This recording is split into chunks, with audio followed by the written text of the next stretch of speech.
Yeah. Y'all know what it is right here. It's that Boom Bap Breakfast, the Remix Morning Show on Black Power Media. I go by the name of the Ear Doctor. Let me introduce you to your host. We got no other than Dr. Jared Ball.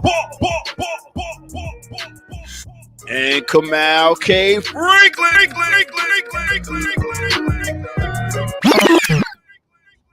Yeah. What's up, good people? What's good? I'm still not feeling your studio, son. You're not feeling my studio? Yeah, your studio. You're the only one making changes that no one's agreed to. Until Kamal increase the revenue, and then you can say more about what goes on. Whoa! Oh, Lioness. Burn it down, Kim. You don't even know you're on. Looking like Tina Turner. Oh, that is a Tina Turner look. Okay. Big wheel keep on turning. Turning. It keeps on burning. I mean, what love got to do with it, though? Are y'all finished? Are y'all finished? Or y'all done? Hold up. I'm not done. I got one another more hero. playing. But you know. I think, but I will say this, Kim, if folks, I don't know if this is anything to do with your arrival time this morning, but Kim was working hard last night on her show. So I popped in the chat there for a minute. I stayed as long as I could. It was a mess last night. I don't know what was happening. We had a great show. Shout out to everybody that came up. But we had a new member of the Fire Fam who seemed to be confused about their place in the order of things. So yes, it was awkward. You gotta explain that more. What do you mean? Well, okay, so we've got some new viewers to the channel because I've been doing Status Coup, right? Oh. And so we have a new supporter who has literally dropped a lot of money on the channel. But because I don't know this because let me not speak about the motivations, but coincidentally, as opposed, them dropping money on the channel, they feel as though they get an outsized stay in the chat. And shout out to the John Brown Brigade because they collected this person very well from what I understand last night. So I don't know if that's what you were talking about, Jared, because it got a little, I don't know what the fuck. No, I missed that part. General, just the fielding, again, briefly being, my limited radio experience, community comment is it's a risk. It's a risk when you open it up and let everybody jump on. Because even the people, as you were trying to say politely, even people who want to praise you, I mean, sometimes forget that other things have to happen. That there is a show to have, so there's a lot going on. But it was good to see you, like a lot of people showing love and wanting to comment and chat with you. Even y'all came up a couple of times last night during my call-in show. All three of you came up. Really? Now I missed that part. I heard the part about Kamal where really? The chat was basically thanking, and I think that's the first time I heard Shirley's voice. That's the same Shirley, right? Yes, it is. So shout out to Shirley. But Kamal had to, I mean, Brooklyn constantly needs to be kept in check. So what did you say about Kamal? I thank Shirley for keeping Kamal in check in the chat. You know what I'm saying? Pretty Ricky out here be getting too big for his britches. You gotta keep these men humble out Pretty here. So Ricky, what they call him.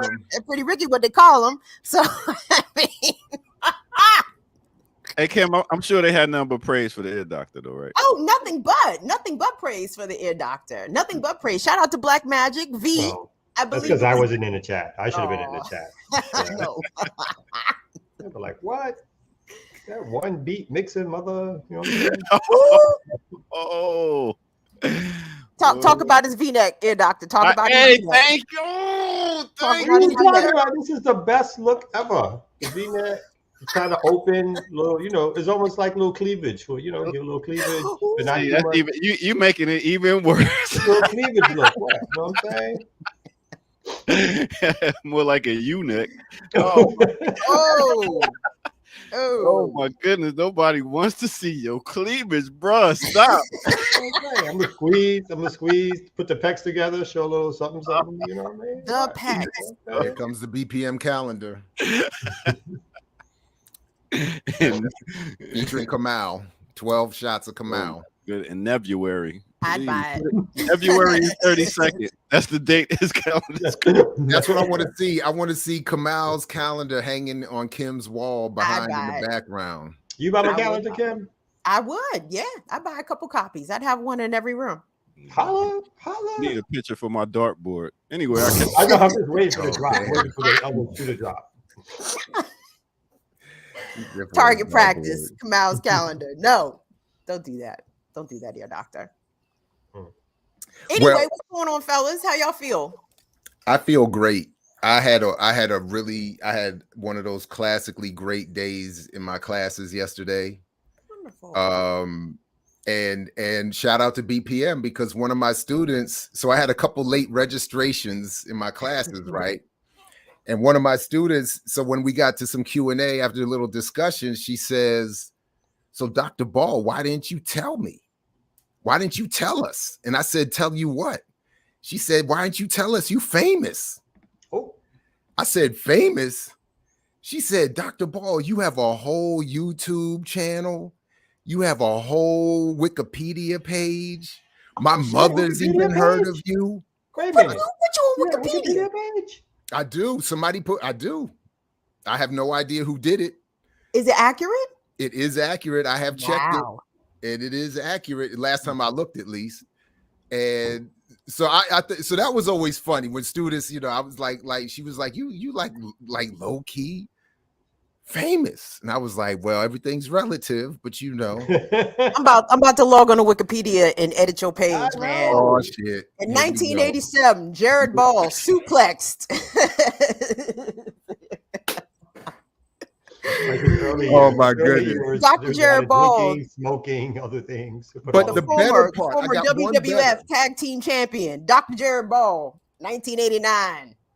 I'm about to fuck your Wikipedia page up, oh boy, I tell you. I'm about to destroy it. I think you are the most famous of the crew. No, there's no way. Easily. There's no way. Yes, you are. Easily. By far. Yeah. No, there's no way. Your Kamal gets thousands of likes and retweets on your I tweet. should be the most famous in the crew. But wow. I'm not. You are the most famous. Oh shit. Kelly Rowland versus Beyonce. Look, Kelly.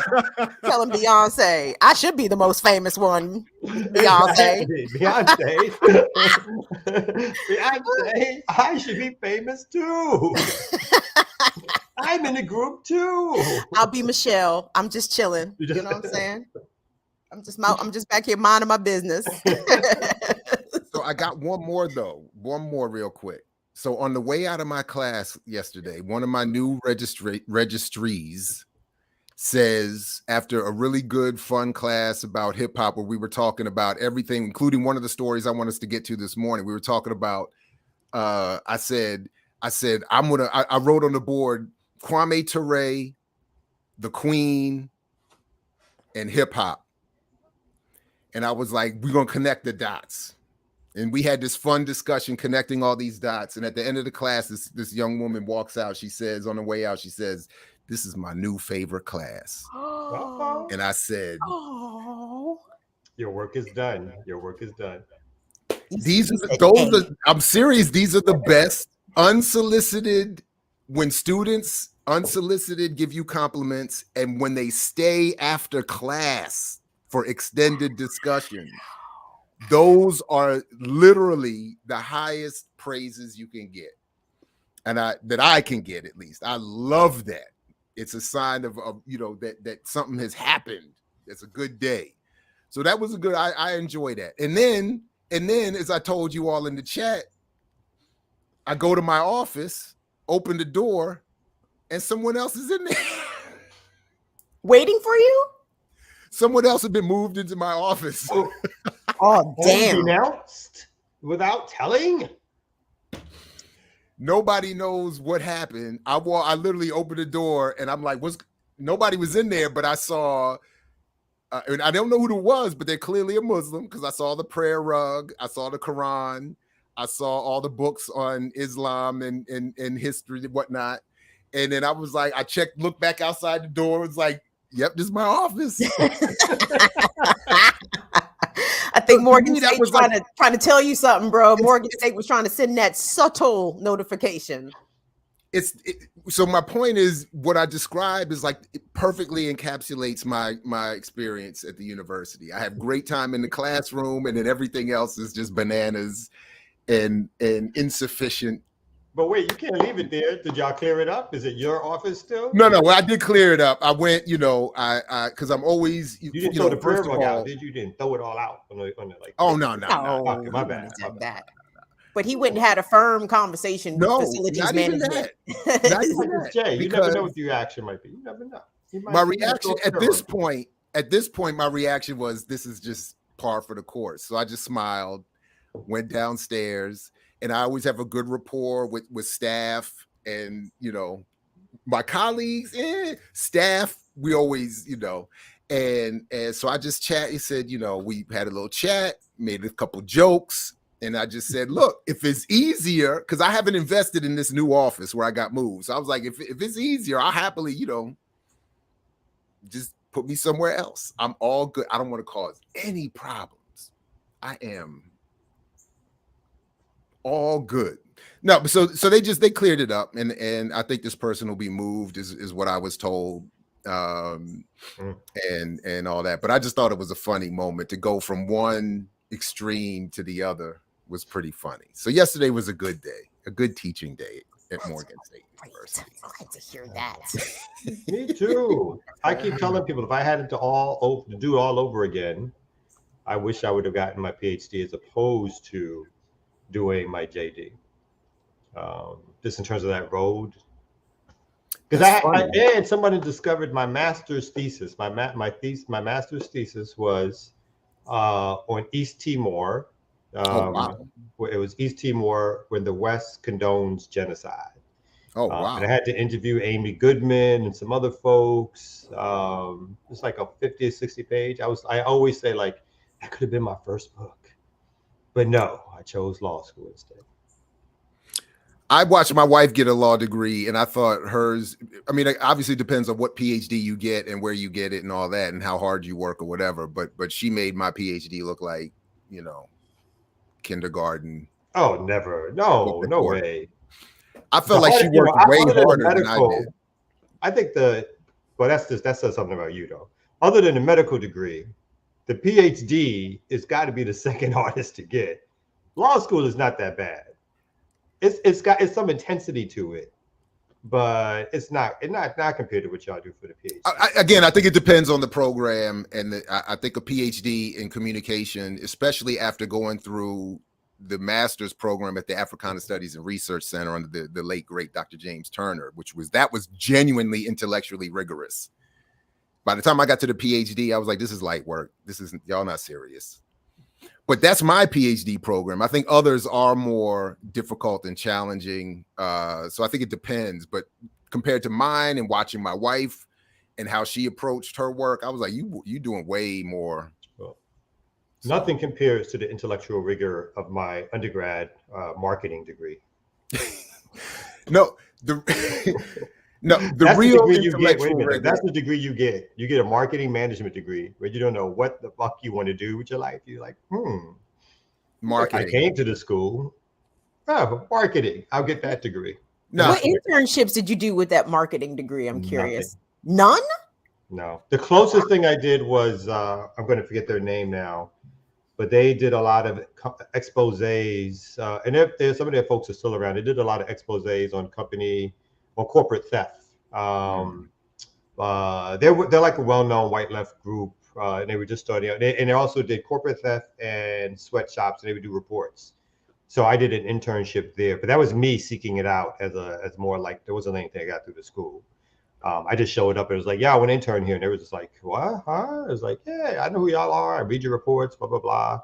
And so I stuck it out for a couple of, maybe like a month or so, but they didn't have any order to what they were doing. And so, it wasn't like so it wasn't like any sort of breakthrough experience or whatever. But, I did shit with that degree, basically. Well, none of us have lived up to our potential because none of us went to the Brown University, and that is Morris Brown University, like our resident Genius audiologist. I visited Morris Brown for a high school visit. Okay. Or we from Morris Brown. Hey, real quick, Kamal. So you went to law school and you're not a lawyer? Yeah, I was a practicing lawyer for 10 years, fool. Oh, you're not a lawyer now. It's all about wasted I'm time. retired. Officially, I'm retired. Hate you so much. Wasted talent. But nah, you're a community organizer. It's good you went to college for that. There you go. Anyway, let's go ahead and have our first break right here on the Remix Morning Show.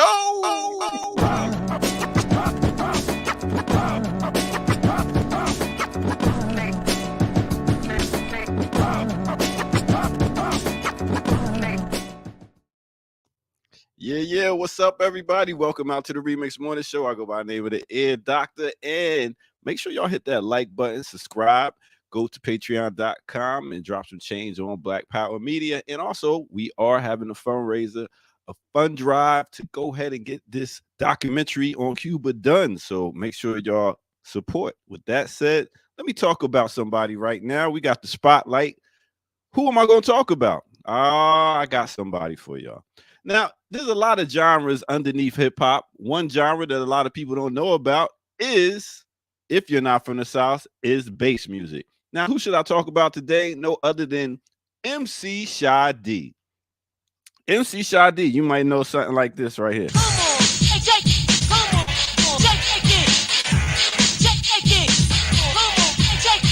That's right. Come on, shake it. He is Peter Jones, also known as MC Shy D. He's a producer from the Bronx, New York. That's right, bass music, but he is from the Bronx, New York. He was signed with Luke Skywalker Records. He released 2 albums with Luke, Gotta Be Tough, Coming Correct in 88. That's right. It came out in 1987 to 88. He released his 3rd album in 1990, Don't Sweat Me. That was on Top Records and Benz Records. And then he came with a 4th album, The Comeback, in 1993, the Rap Records. He released a 5th album in 1996. I know y'all like, we didn't know he released 1 album. But yes, he also released his 6th album, the most recent, Against the Odds, in 1999. Now, the funny thing is he is the cousin of Africa Bambaataa. Now, he was awarded $1.6 million in past royalties, dealing with Uncle Luke for not getting his money, but he finally got his money for his 2 albums he dropped. So that is MC Shy D. As you can hear, also, he has a whole nother style. When you talk about old school hip hop, he came from the Bronx, so of course he got this style right here. I'm a mic dominator, and suckers can't hang in a room with 3 fellas and not no gang. DJ 2 Mike Fresh and my cousin LC is now in effect in a place to be. When we came about the house for oil. That's right, MC Shy D. Check it out, bass music for your face right here on Black Power Media. Now let's get back to our host. Yeah.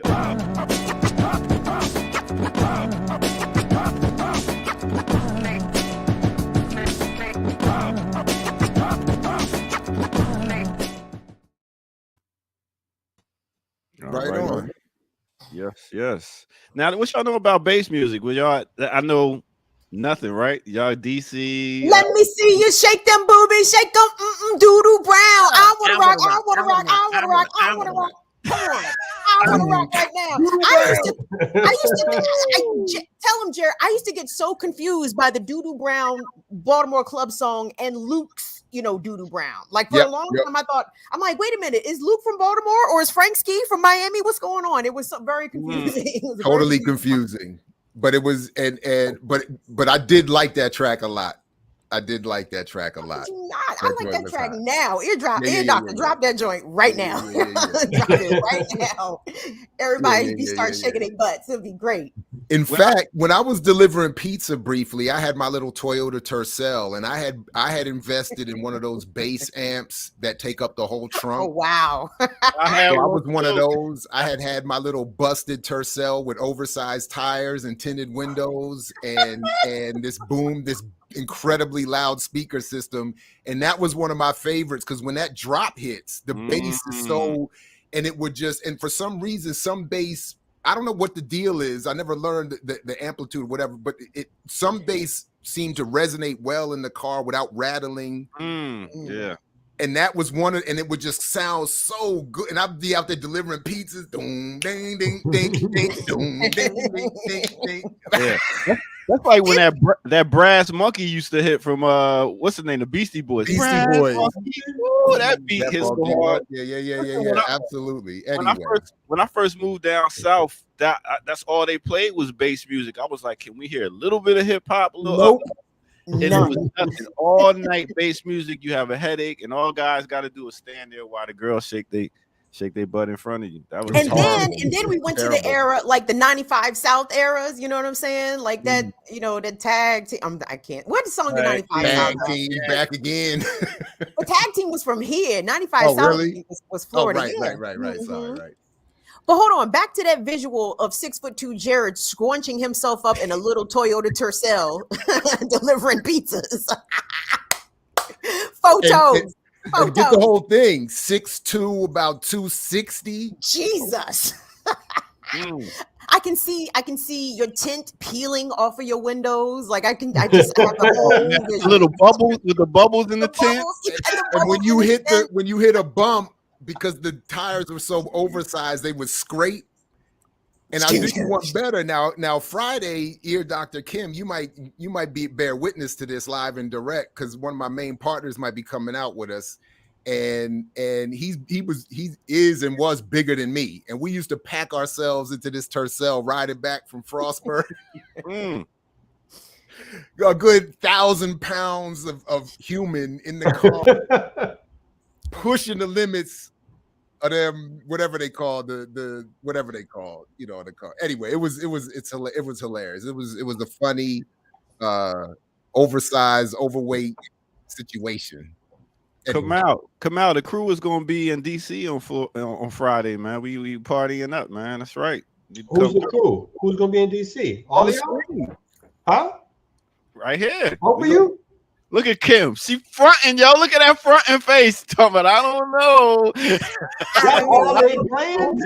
Jared said he would pick me up. So, I mean, it is contingent upon the transportation. Okay. But I would propose, Ear Doctor, because the location where you said you were going to be is actually quite a distance from Dr. Jared Ball. But so I'm kind of equidistant between your location and where Jared is. So I'm just putting that out there. My main man, shout out to Big Rose. He is from Oxon Hill. So I'm used to this. Like, I'm built for this trip. Like the commute from my tree-lined streets to DC is built into my DNA. So I have no problem making that run. But that's on the south side. That's on the Pennsylvania side. That's on that lower end. He's like, I know that. He's like, I got you. He's like, Kim can build in the excuses that she wants. We gonna be. It's all good. Let me find out Kim mad bougie. Let me find who bougie. Who got? Why you leave you off? Pick it up. Pick it up. Pick it up. Explain to the chat and me, who obviously is ignorant about what's happening. So what's going on? You doing a club? Nah. My sister's birthday. My homeboy's up there, and he's got his birthday, so we up there celebrating. Do a little vacay. Yeah, doctor's lying to you, Kamal. It's called the Everybody But Kamal. Pretty much. Damn, I was trying to make him feel good, Jared. I know, but you can't. You got to be straight up with Brooklyn. You can't play games with Brooklyn. You got to. The Everybody But Kamal. We knew we was gonna have a big discussion on hip hop, and we didn't want you embarrassed. It's a BPM panel on hip hop. He was like, we cannot tell Kamal. We cannot know. He'll be like, but Cardi B should be in the top 5. Like, greatest rapper alive. Oh my god. I can't.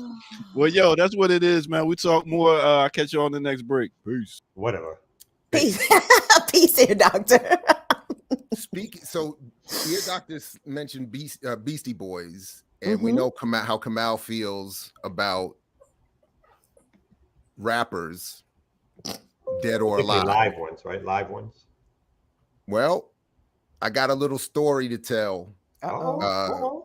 We have to deal with on BPM the real concern of white on white crime. My favorite. So My favorite. let's slap the map and address this very serious problem. Oh, okay.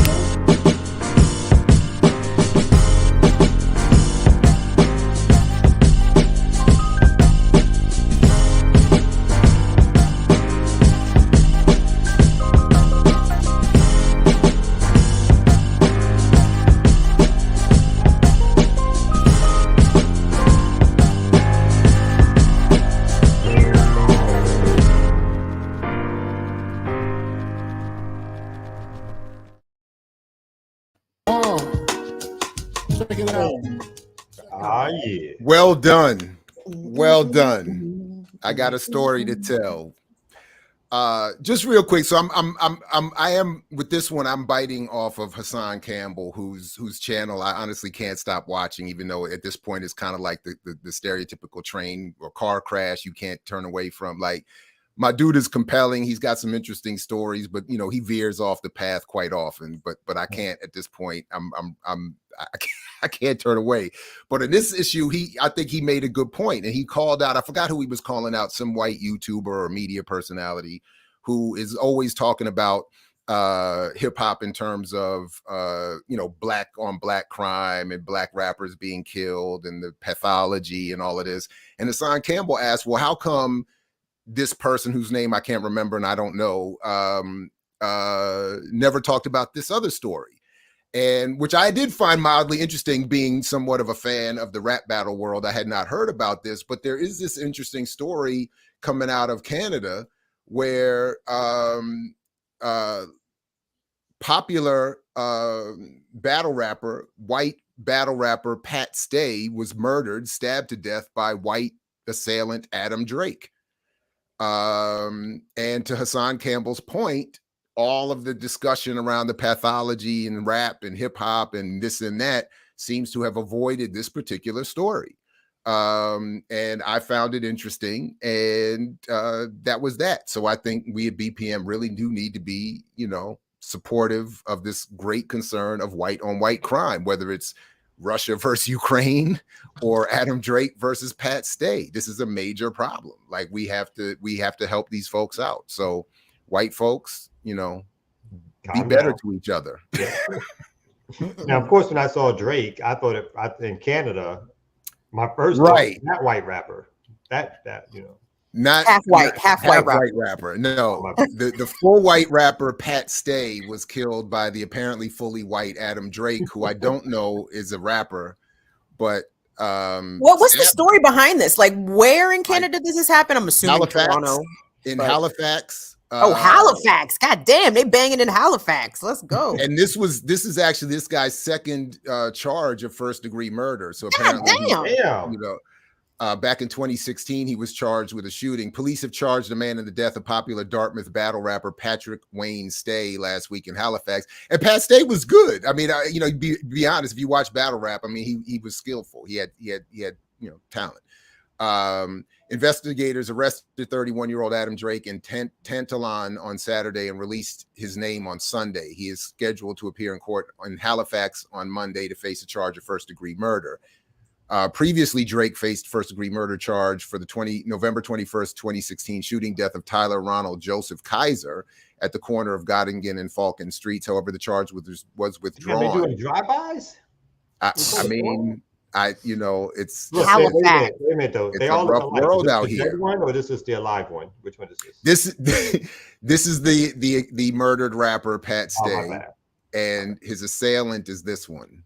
Oh, I can't do this. It's almost they look very similar. People look alike. Stop it. Stop with your racisms. Maybe not all, but them two, yeah. Yeah, them two, yeah. Anyway, Halifax is in Nova Scotia. Do I have that right? I don't know my Canadian provinces all that well. You know what? Don't get me to lying either. I don't. Nova Scotia is where a lot of Negroes are. A lot of black people, once they made it over into Canada, they settled in Nova Scotia. He was apparently on the dance floor when he was stabbed. Damn. On a dance? Did he make a bad move? What the fuck? He was attacked inside the Yacht Club social bar on Lower Water Street. Witnesses who were at the scene later that day told reporters that he was on the dance floor when he was stabbed. Oh. I'm sorry. I mean, this is sad news. Sneakers or some shit? What happened? It's beef, man.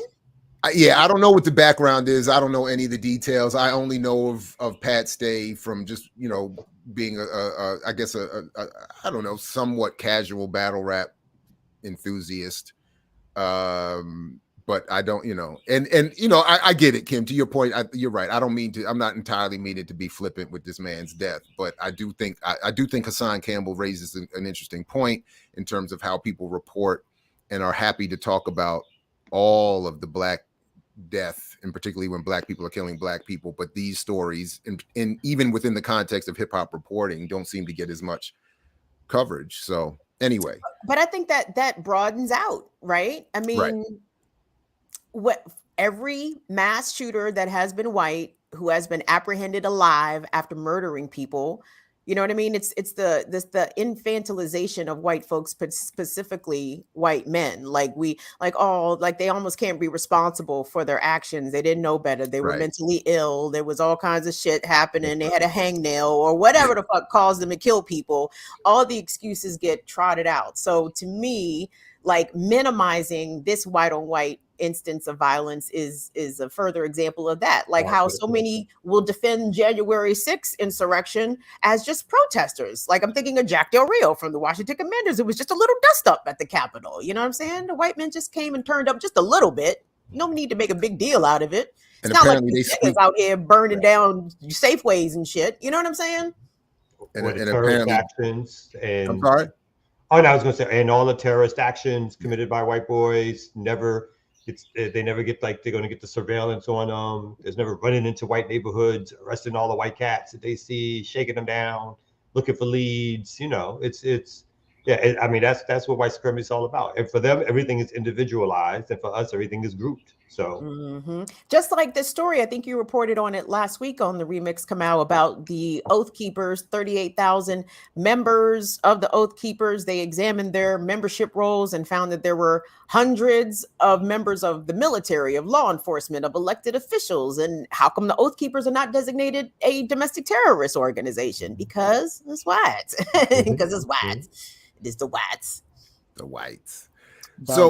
That was it. That was all that I had. I do have another story, but I think because if I see correctly, Ear Doctor and Kim are leaving the show early this morning. I think what we can do is save one of the stories I wanted to get to for the second hour, and Kamau and I can chop it up with the remixers because I dug deep into this article The Guardian wrote about Kwame Ture being surveilled.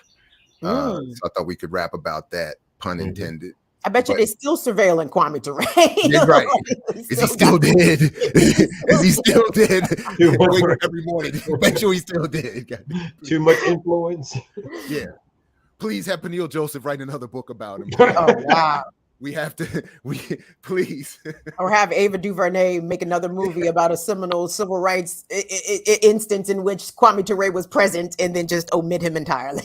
Like yesterday, Kim, I told my students, I brought that point up and I said, Ava taking him out of the movie about Selma would be like if they did a movie literally about Dr. Ball's class where Dr. Ball was not in the film. Like that is the equivalent of taking him out of anyway. But there was an amazing class offered at Morgan State University. So many students attended. Somebody came and changed the trash every day. And then they just kind of talk all around whose class it was. You just never see the professor. You just see students kind of, or they're just listening. Or the scene picks up where students are leaving the class. Leaving the classroom, right. Wow, that was an interesting class. Who taught it? I don't know. We were just sitting in there for a couple hours. He was just talking. Then it's a drama between the students when they move forward. Yeah. Anyway, so either you, Kim, you want to. Was there something you wanted to get to this morning? That was on your mind? Just a disclaimer for everyone who watched my show last night. So I'm leaving early because I have a hair appointment. My hair appointment has nothing to do with what was in the chat last night. So just a heads up, I had made this hair appointment days ago. So just a heads up for my people, because the person it came in the chat, like dropped some money and apparently said something kind of slick about my hair. Maybe they meant it, maybe they didn't mean it. But they got collected. And again, thank you, Fire Fam. Y'all are the fucking shit. Thank y'all for riding for your homie. But no, so I have to leave early for my hair appointment, which has nothing to do with whatever transpired last night. So just but no, I have no stories that I really want to talk about. Well, there's a couple of stories I pulled up from our other Kim, which I'll share to get us rolling. And I'm always interested in any kind of Malcolm story, but this one is weirdly interesting. Right. Malcolm X, first Black honoree in Nebraska Hall of Fame. So for those who don't know, Malcolm X was actually born in Omaha, Nebraska, 1925, May 19th, of course. So I don't know what, it says 15 years after being rejected as too controversial, Malcolm X is the first Black honoree to be inducted into the Nebraska Hall of Fame. The organization's commission selected the civil rights icon. I'm going to leave the AP alone for their description of what Malcolm was. By a 4-3 vote, edging out the late University of Nebraska educated and author Lewis Pound, not sure which. Malcolm X used the lessons he learned early in life and his intellectual power, dedication, and perseverance in the fight for freedom and equality for all during the civil rights movement in America, said Commission Chairman Ron Hull. His work and legacy continues to impact the citizens of the world. So lastly, we'll end on this in terms of his Malcolm's Nebraska experience. Malcolm X was born Malcolm Little in Omaha, Nebraska in 1925 as the son of a Baptist preacher. His family left for Milwaukee the following year after threats from the Ku Klux Klan. So there you go. Are they going to include that part as to why did Malcolm leave Nebraska? Are they going to include that in his interpretation plaque or whatever they put up? No, only that he persevered. Oh my God! Early in life, I think that's the wording. You gotta look yourself to find out what the hell that really means. I gotta say, obviously, way overdue. And I guess I'm glad this is happening, but I am surprised that Malcolm is the first Black. Nebraska got to be at a great deficit of Black folks for them to select Malcolm as the first one. You would think that they would pick a more conservative, more palatable to the white folks. So it's a little radical for me to think that Nebraska would select him as their first. No? I think it's gotten something to do with criteria. Because my assumption would be like somebody from the Nebraska football team, right? Make somebody with the college. But it's I don't think they list it there, but maybe there's some criteria around being born there or something like that gets you in as opposed to living there for a little while. I'm not sure, but again, Malcolm is so famous, just like having Malcolm on the stamp, right? Is the sanitizing of who he is in terms of the delivery of remembering Malcolm and so forth. I'm sure it won't be any prominent display. And like they said, there are actually folks who've been organizing as a Malcolm X sort of commemoration organization for years. I'm not sure if they've been organizing to get Malcolm in any Hall of Fame or museum, but they've been organizing around the birth house of Malcolm, doing programs and organizing. I was in touch with them a few years ago. So it could be like even they, in terms of making sure that people understand sort of the lineage of where Malcolm is from, just keep that going, and that could have been persuasive. But I don't, just a description of all, obviously it's harder to sanitize Malcolm than, let's say, a Dr. King, but still, anytime there's a conversation about Dr. King, we get a very sanitized view of Dr. King and who he was and what his work is. And I think that continues even with that description we read about who Malcolm was, what he represented, his role, not only within that time period of the Civil Rights Black Power movement, but what he was fighting for as compared to what they claimed he was fighting for with their equity comment, or equality comment. So just a quick Google search from, again, I admit it's not deeply scientific research, but it explains kind of why I don't like these things. So what is the condition of the Malcolms today in Nebraska? Mm-hmm. So I don't give a damn about a damn Hall of Fame if what is it, 39% of Black families are in poverty, or what? How am I reading this here? Or and that families that are female headed with no husband. 49% of Black families are in poverty, as opposed to all families in the Black community, 24%, as opposed to 4% non-Hispanic white.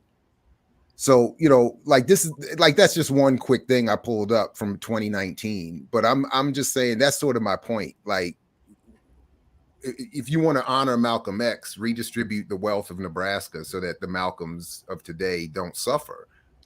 But they never do that. They're so quick to give a museum or a statue or an honorific symbol, and the conditions of the community seem to be as bad as ever. So anyway, and poverty, I see Emma asking about how, poverty is still defined ridiculously. It's still, what is it, a family of four with a $20,000 household income?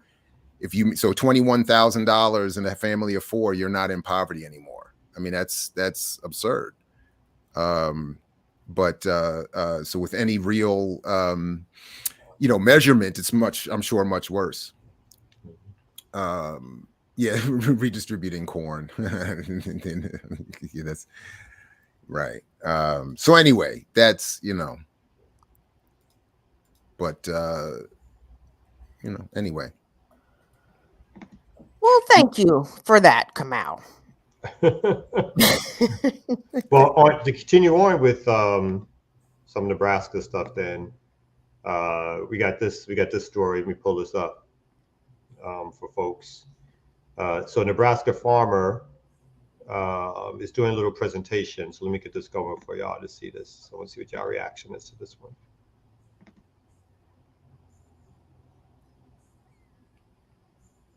Do do do do do do do. Okay, y'all ready? Yeah. We are sharing. Okay. You gotta read. Yeah. Not mixed up real well. So let me start. So a Nebraska farmer asks pro-fracking committee to drink water from a fracking zone near his farm. Oh, nice. Can you make it full screen? Yeah. It's not mixed up real well. Oh. Oof. Oh. Well, there's some goodies down there. I better share with these class. Look at the woman's face in the So back. you told me this morning, Right, when I was in here talking to you, that you would drink this water, right? So would you drink it? Yes or no? Give it to Obama. He drink it. right. Oh, you can't answer any questions? So my answer would be no. I would not drink it. It's not mixed up real well. Wow. So, yeah. So obviously this is an ongoing battle in Nebraska, particularly around what's happening to the drinking water for farmers and residents after fracking has been happening. The oil companies, of course, and the commissions are saying what they do on a standard basis, that nothing's wrong, everything is okay. Little complaints here and there. Someone also noted in terms of doing the story that this is the type of dramatic action that folks in Jackson need to take. And I actually alluded yesterday to saying that, Reed Chokwe, the mayor, needs to think about taking that water, calling out a mass rally of people to go to the State House, go to the governor's mansion, everybody bring their drinking water, with water that comes out their faucet, and do a demo, do something that shows exactly what it is that people are dealing with in a very dramatic way that tries to get the attention of the world or call out what's happening, so that, again, the state and the federal government will put out the billions of dollars needed to fix the water. And again, billions of dollars sounds like a lot. It is a lot, but it's nothing compared to what the U.S. drops almost every day to the war in Ukraine, other foreign governments to keep them going. So this is nothing. So this is a demo of, again, a person who's just like, I'm sick and tired of it, taking up organizing on their own. I don't know what their individual politics are, but I do understand and know that when someone does something like that, they're telling you that, we've tried everything else and you're claiming that nothing's wrong with this water while you don't live here, right? While you don't have to drink it yourself. But we as everyday people have to have this. So I think it's just really, it was really cool to see just the looks on people's faces. And like you said, I'm sure Obama would try to swallow that shit down and be like, see, this was good. Well, no, he would put his lips fakely to a glass, at least. Because he wasn't taking no real sips, but he would happily do the stunt, as he even called it himself, the stunt of but yeah, I mean that's and then kind of to the point of that, that I was just making in the last story. I mean, this is like what I'm, we've already seen, and I'm sure there are more, but I'm thinking of films like Aaron Brockovich. We saw the one that I also liked that had John Travolta playing the lawyer, who based on the real life case of companies polluting water in a community and the damage it caused. We see, these movies come out, these, people get famous, they get credit for acting in them. Some of the real people referenced get mentioned and get credit. And then everybody feels like, and this is an intent of propaganda, that we've done something, that we've all participated in some collective action because we went and watched Aaron Brockovich. And in reality, they're just reforming and rebranding and reshaping and reorganizing what they're going to do.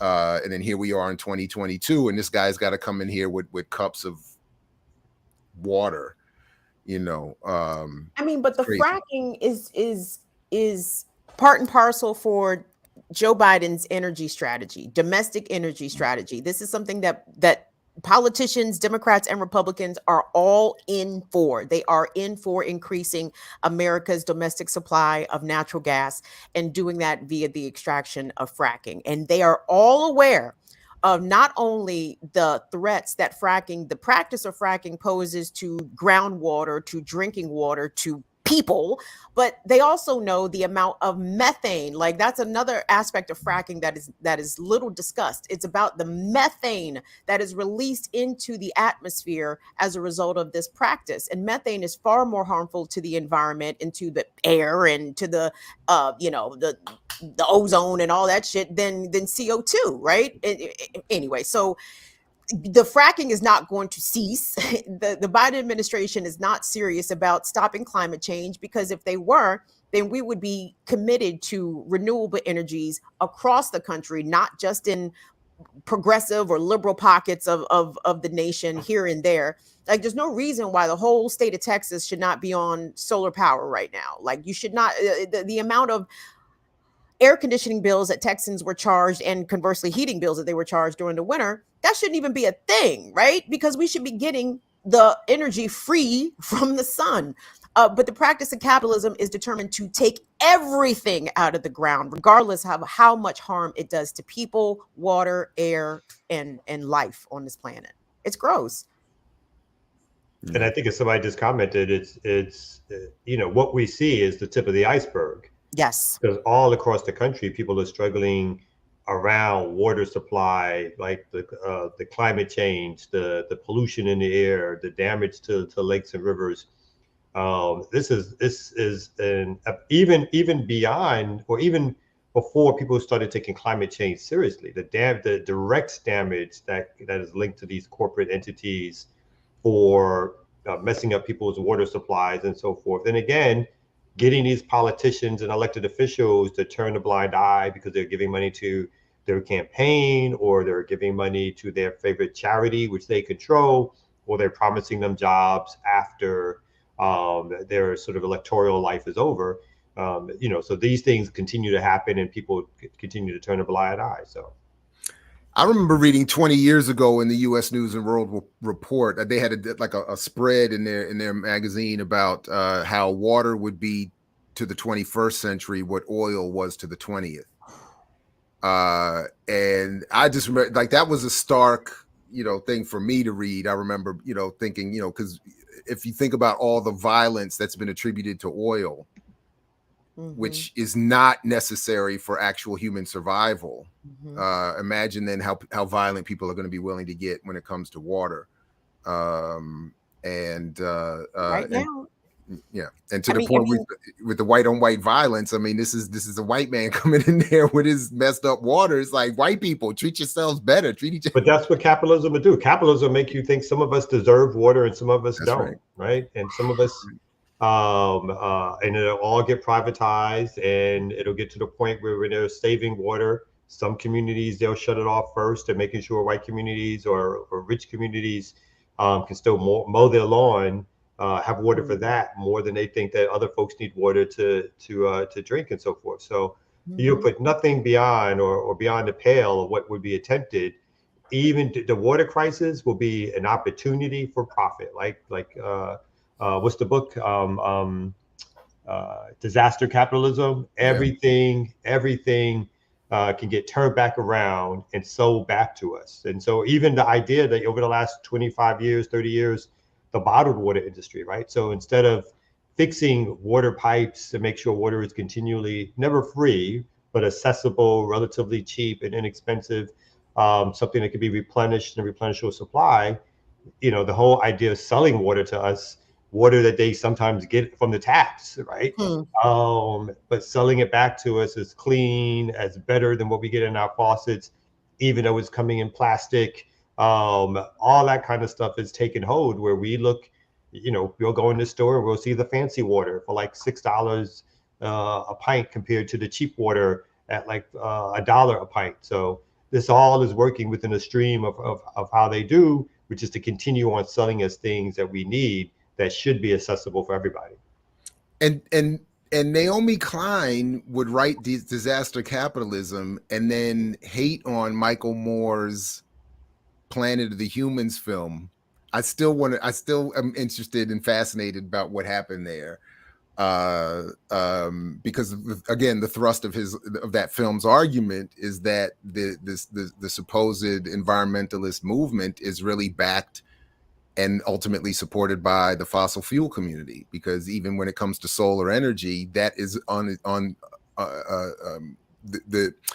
the industry, the solar industry is actually a fossil fuel industry. What you need to produce all that glass and all of that other stuff is not natural, So it's like when he brought that out and then Naomi Klein and others attacked it and condemned him and helped him get removed from YouTube even. I was like, damn, like white on white violence. White on white violence, the theme of the day. So white on white violence. Anyway, speaking of mitigating all violence against one community against another, because they even invite our dear brother, the audiologist, to ply his trade in their events. We got the ear doctor coming back to spread the love and the peace and keep people where they need to be on the dance floor. Spread love. Except for Kamal. Except for Kamal, who's not invited. Ear doctor, he was ready. I'm here. I just took a flight up to Maryland, man. Chill. So anyway, we're gonna get to we got somebody to talk about. That, though. Oh, good. I always like that. Okay, yeah, we got somebody to talk about. So let's get to it right here on the Remix Morning Show.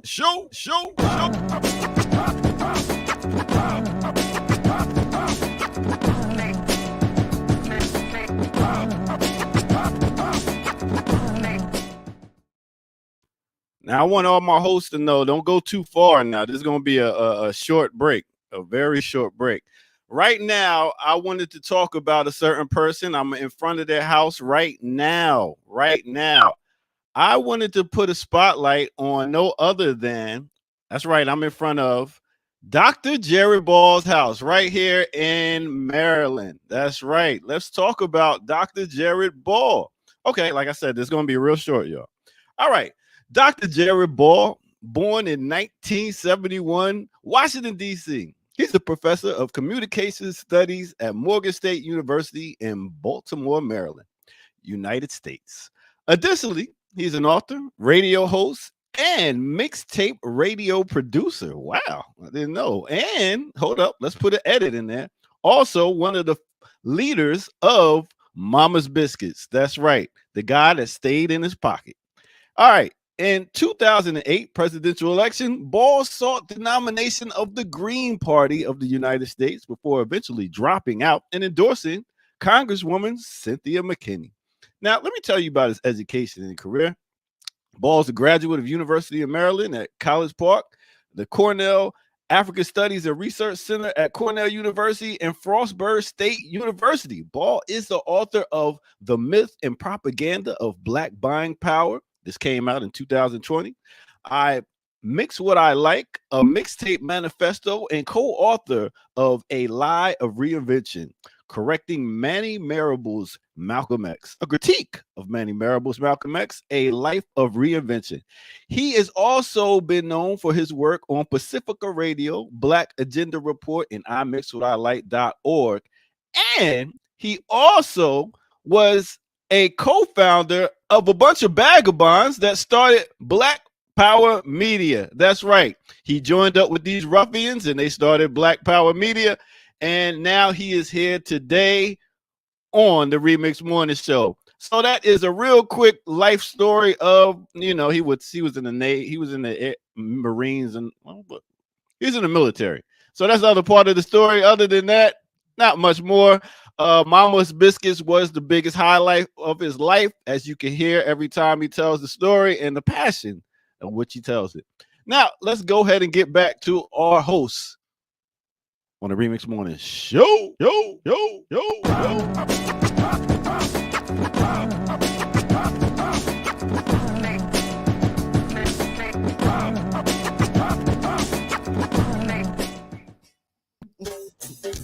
How does he get a profile? That dude. When you consider this is his wife. What? I just had to bring it out. You guys have never seen her step in front of the camera. My bad, God. I just found a picture of her. I had to share it. Jared, you gonna stand for that, Jared? Oh, I'm not. I don't have to do anything. My bad. As I tell people all the time, when you cross me, it's not me you're gonna see. I'm not. I don't have to worry about nothing. So that's how famous he is. He gets the first spotlight of any host on the show. Oh my God. This is what happened. Sorry, Kim, go ahead. I'm just saying, I'm impressed. I mean, because the way Ear Doctor laid it all out, I'm like, damn, Jared sound like that nigga. Like, Jared. He's got credentials, B. I didn't realize it until he put it just like so. Listen, Hey, man. I was in all the branches of the military too. That was funny. Right. That was too hard. He was in some Ball shit. served in the Coast Guard. He was in the National Guard, Marines, Navy, one of them Jones. He was in Vietnam, Korea. World War Hey, II. I only charge $150 to read your bio. So if anybody needs their bio read, I got you. I appreciate that. That was funny. And to think that I had gotten up to go to the bathroom and then I heard this. I was like, what is he doing? You should have never told me you had a Wikipedia page, boy. It was over right after that. Yeah, I don't know. A couple years ago, somebody put that together. Hey. Yeah, they got to put the Black Power Media in there. So you got to go to that page and edit it. Edit it. Okay. All right. Anyway. Hey, no problem. Listen, I will see y'all later this week. And y'all have a great show. I am out of here. Got to go catch this flight. It's 9 o'clock. Yeah. Okay. What time your flight? I wasn't invited. I don't have a we know. Thanks. Peace. So, but after you put that picture up, though, Kamal, just all I can say is just watch your back. Be careful, because it's not me. That was his first wife. My bad. My first wife. Wow. Somebody tell New York to chill. Yo, New York, chill. The worst part is I actually feel compelled to have to say that was a joke because somebody is going to believe that and is going to run off with that and think that is true. They're going to think that you rebranded. You know what I'm saying? Like, oh, it wasn't until he started studying Africana studies that he went and got him a black wife.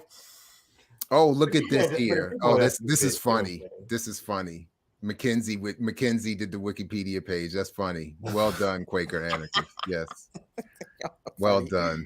That was good. Lord have mercy. Hey, Kamal, check your email, because for some reason I'm not able to post links in this chat anymore. I think StreamYard is going to force me to like create an account or something. I can't post links in it. I don't know why. Okay. But anyway, so I emailed it to Kamal because Imani Nile, our dearest remix supporter, ran us a super chat and said, "Hey, are y'all ends gonna talk about this railroad strike or what?"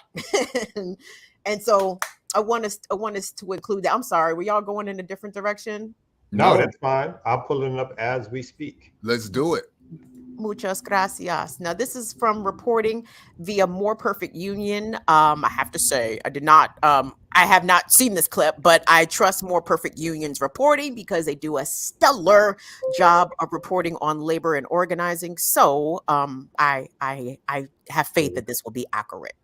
Okay, so I'll start it. It says, update, railroad workers tell us they're prepared to launch a nationwide strike next week. The rank and file seem to be near unanimous agreement of a strike. And railroads have pushed workers to the brink with 24 hours, 7 days a week, on-call schedules, and 0 days off. So let's look at of a railroad strike across the industry. It would be like asking what would be the results if a nuclear bomb went off in New York. Obviously, it would be utter chaos and catastrophe.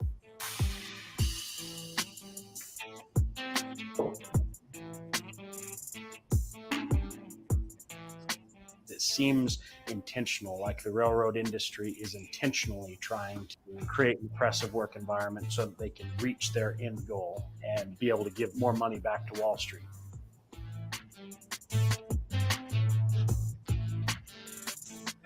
These workers have worked now for the last 3 years throughout a pandemic, putting themselves and their families at risk without a raise. They have not received any pay increase during that time. At the same time, they've seen their numbers dwindle dramatically. They've also seen the highest profits in the history of railroading over that same stretch of time. They want more with less, and that comes down to people, resources, locomotives, maintenance, everything.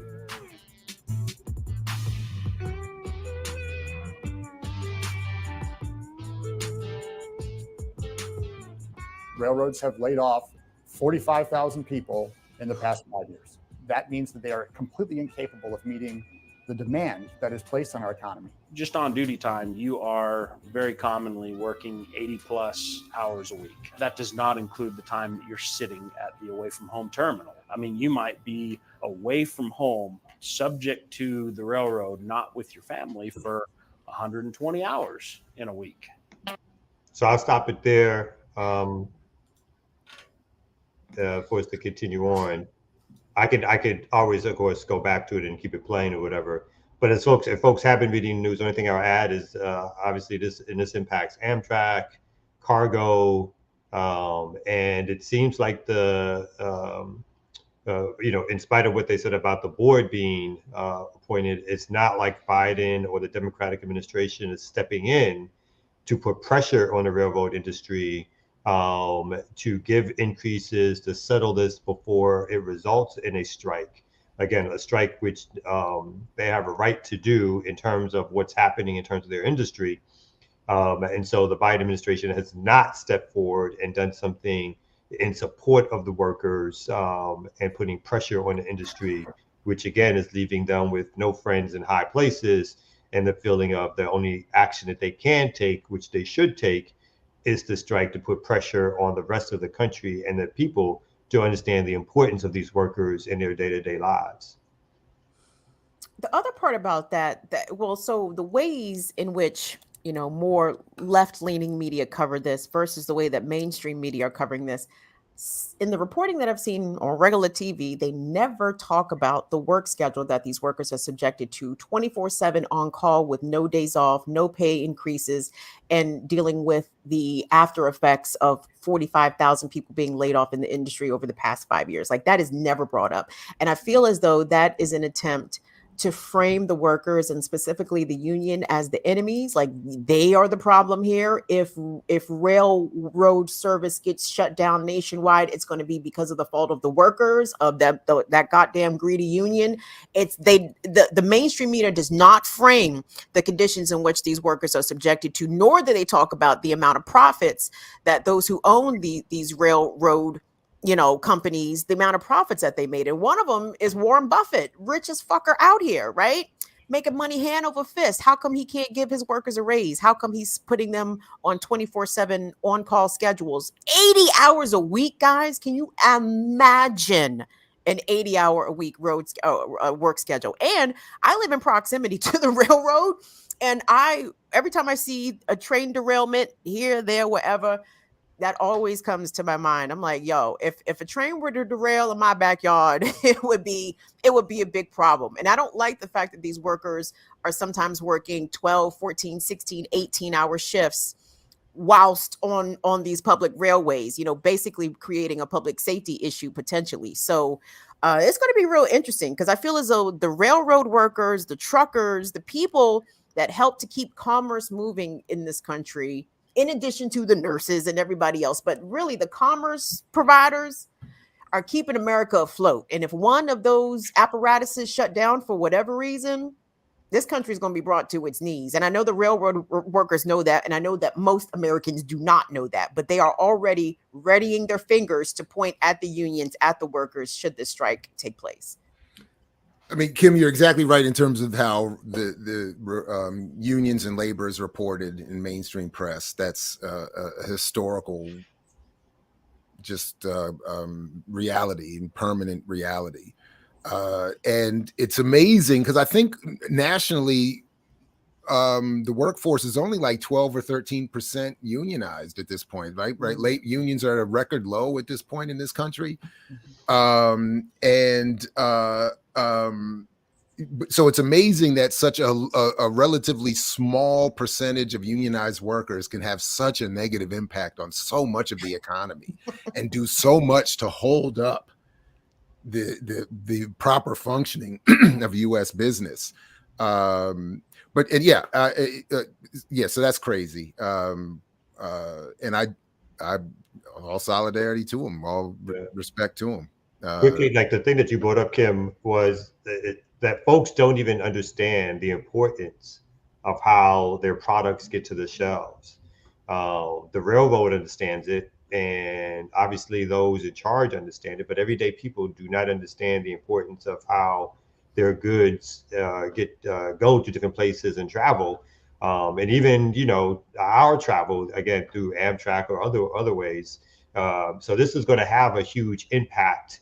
And then, for them to note within that story is that during the pandemic, just the way Amazon made crazy dollars, their profits went up because people were relying on it. These railroad companies made a huge amount of money, increase in revenue. That meant more salaries, more stock bonuses, more payouts to corporate executives. But during all of that time, and currently, no raises whatsoever, no improvement in job conditions. So these folks have been struggling and trying to get a new contract for several years now. And like any smart worker is like, enough is enough. You can only sit at the negotiation table so long before it becomes understood that they're just keeping you at the negotiating table. They have no interest in settling it whatsoever. They're hoping you continue to work without a contract. They got their own media and propaganda game out there doing exactly what you said, telling folks this is all going to be the workers' fault. If you don't have your supplies on the shelves and you can't find what you want in your supermarket, it's all because of the workers. It's not because of how we've structured this business. It's not because we don't pay them enough. It's not because we're so greedy that we won't even think about redistributing resources. Don't look this way, look that way. And I think they got that all planned out. Can I ask y'all for some historical context? And that's not like a subtle way of me trying to call y'all old. I just have a feeling y'all wasn't subtle, sis. Can y'all give us some historical context on when Reagan fired or attempted to fire the air traffic controllers? I feel like this may be like a similar dynamic because I have a feeling that Joe Biden. I'm sorry, I was thinking the same thing. I was saying, funny you said that. Yeah. Go ahead, Oh, sorry, go ahead. because I'm thinking that Joe Biden might step in and try to tell these unionized railroad workers, y'all are barred from striking. Like, I feel as though Biden might do some fuck shit, to operate on behalf of the capital class to make sure that the workers literally have no rights to withhold their labor. But am I off by thinking about No, these I two don't think so. situations similarly? Can you So get first of all, Reagan, who died during my wedding, Which wife? had a. Huh? What I did you said, say? Which wife? The one I showed. I'm just Look again. It's not going to be me, Kamal. You don't have to worry about me. My bad. My bad. Keep going. I want to be invited to the household, so my bad. That was the only. I have a feeling. Oh, you're going to get invited. Kamal's wife is going to let Jared's wife fight him. She'd be like, "Hey, I told him stop running off at the mouth." So yes. But Reagan had a long career of this before politics even. After his failure as an actor, Hollywood rebranded him as one who would be put on records and do promos attacking socialism and communism and ideas like universal health care. So by the time he went through and the Panthers and all this other stuff, by the time he gets to the presidency, and these fools, these pilots who are basically saying the same thing that these railroad workers are saying: we fly too much, we work too hard, we don't get paid right, you increase the cost of tickets, we don't get paid more, da da da da da. Reagan comes in and says, no, you are all fired. He broke the union. You're fired. So that does set a precedent, and that is one of the reasons why we have such a low enrollment in unions to this day. So yeah, it does set a precedent for Biden to come in and say, yeah, you can go on strike if you want, and we'll just replace you. That's it. And that's it. Which in this case might be hard. Like, again, if my recollection, I was 13, so it was not a clear recollection, but it felt as if they had army or military staff, or they had other folks who stepped in after a while to restart that. Now, whether or not they have the numbers of engineers and other workers to step in right away so that the pain is not felt, I think is the big question. It's like whether or not that pain will be felt by the consumers, by everyday people, again, who don't know exactly how their goods get to the shelves. Because if they do go out on strike and that pain is felt, it's Biden who's going to feel that pain in terms of midterms and or elections, presidentially speaking. So it would, if they weren't so trapped purposely or wantingly, not necessarily some trap that they're trying to get out of, by the power of the capitalist class or the business class, they would look at their own sort of political life and say, I can't let this strike happen, right? I need to do everything I can, not just these like little boards or whatever, but to step in and make capital give concessions that are fair to workers. But because they're so captured, they won't even do that in a reasonable way, in a reasonable time period that didn't need to get us to this point where we are now counting down days or hours to when a strike can happen that's going to impact everybody. By the way, speaking of that capture, I just am reminded, please, everybody, if you haven't, not only go watch the short discussion I had with Professor Olufemi Taiwo, but go watch the extended series of discussions that Two Black and Black Miss podcast had with him about elite capture. And then I can start to, I think, a slow roll announce that Professor Taiwo and I have come to a tentative agreement to have him lead us in a series of discussions around his work, distilling the work of Marx, Engels, I think Lenin, and others. So we're going to have a very interesting series because he's done a whole lot of writings and summarizing, breaking down the chapters of Marx's Capital and stuff like that. And we're going to start doing a series around that work in the near future. So definitely stay tuned for that as well. But anyway, sorry for that quick detour, but no, I just finished his book. His book is fantastic, actually. I just finished it up the other day. So I look forward to that. That sounds like it'll be great. Right on. In fact, you should consider joining us when we set it up. We'll get some others involved as well, if they're available. But anyway, Kim, I think you said you were about to have to go. Was there anything else you wanted to get to before that point? Because I know you got to get your hair done and that's Are you going to debut it tomorrow on the show? Are you going to be around tomorrow for the show? I will be on tomorrow. I mean, you say debut like I'm doing something like I'm going to prom or something. No, like so I get my hair done quarterly. So I have to get my color touched up and get a trim. So it's time. It's way overdue for that. Like if I don't get that done every several weeks, my hair will start to lock. My hair wants to lock for reasons. So, I'm gonna let it lock one day, but not this week, not today. No. So I'm gonna be fried, laid to the side. Tonight. I understand completely. Very similar dynamic happening over here. Like if I don't get the colors in, then the other color will stop coming in, and then the locking and all that. So quarterly, I do quarterly also. Who thinks Kamau hair can lock? Raise your hand. My hair could lock back in the day. What are you talking about? I think I told you. Like, I was going to get locks, and then I had a friend of mine, and she said she started laughing. It's like a young kid. She's like, she's Puerto Rican, so I'm going to do. She's like, She's like, Kamau, if you lock your hair, you're gonna look like a sunflower. So I never locked it after that. That was just too,